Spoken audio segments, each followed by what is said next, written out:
Kelompok atas dalam piramida ekonomi, mereka punya disposable income yang besar alias tidak terlalu terpengaruh dalam gaya hidup mereka. Memang biaya pengeluarannya naik dan pendapatan mereka turun saat ini, tapi tetap disposable income mereka besar. Kita ingin memetakan masalah dan kita akan memberikan solusinya. Namun kita harus akui bahwa ekonomi Indonesia saat ini adalah vicious circle atau putarannya ke arah bawah. Kita akan terus memberi saran, walaupun dianggap mengkritik dan beroposisi. Tapi nggak apa-apa, masa orang memberi saran dianggap ancaman? Namun, saya tidak akan stop memberi saran. Tidak bakal. Hanya untuk menunjukkan bahwa ada muscle knowledge yang lain yang bisa membantu menyelesaikan masalah ekonomi di Indonesia. Walaupun tidak dianggap, nggak peduli kita. Begini solusinya, ada 7 instrumen geoekonomi. Pasti tahu kan apa saja. Kalau kita tahu, maka ada baiknya kita melakukan counter strategi. Jadi pertama kita membangun strategi nasional secara ekonomi. Kita memilih mana yang akan kita dominasi, mana yang akan kita mainkan di internasional, dan mana yang jadi alat tawar kekuatan nasional.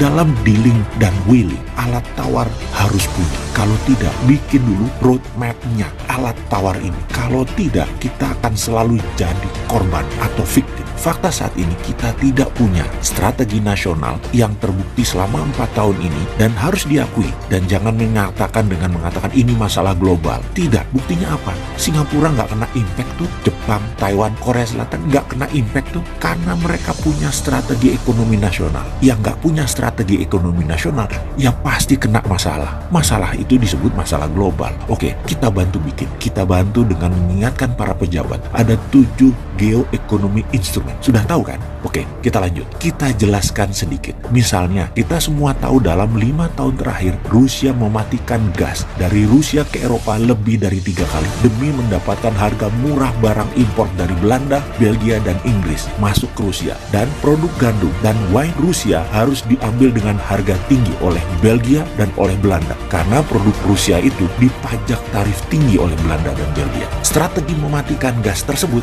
itu adalah salah satu geoeconomic instrumen yang Rusia pakai. Atau misalnya kita semua tahu, Cina 80% energinya adalah impor seperti batu bara, minyak bumi, dan gas impor dari luar Cina. Karena Cina nggak punya. Karena itu pemerintah Cina akan mengubah strategi energi nasional Cina, yaitu di tahun 2025, 26% kendaraan akan harus jadi mobil listrik, di mana sumber baterai harus dikunci menjadi milik Cina. Sumber baterai bahan bakunya seperti nikel, kobalt, lithium, yang paling utama adalah Indonesia sumbernya. Ada lebih 15 smelter nikel di Indonesia milik Cina. Lalu, dianjurkanlah pemerintah Indonesia untuk buat kebijakan tidak boleh ekspor nikel ore atau biji nikelnya nggak boleh ekspor. Karena kalau diekspor, pabrik smelter Cina nggak ada isinya dan gagal program baterai nasional Cina tersebut. Untung kebijakan menteri di Indonesia itu mendukung kebijakan nasional Cina. Jadi dibuatlah kebijakan yang mendukung kebijakan Cina itu di Indonesia. Selamat, sekali lagi, selamat yang buat kebijakan itu.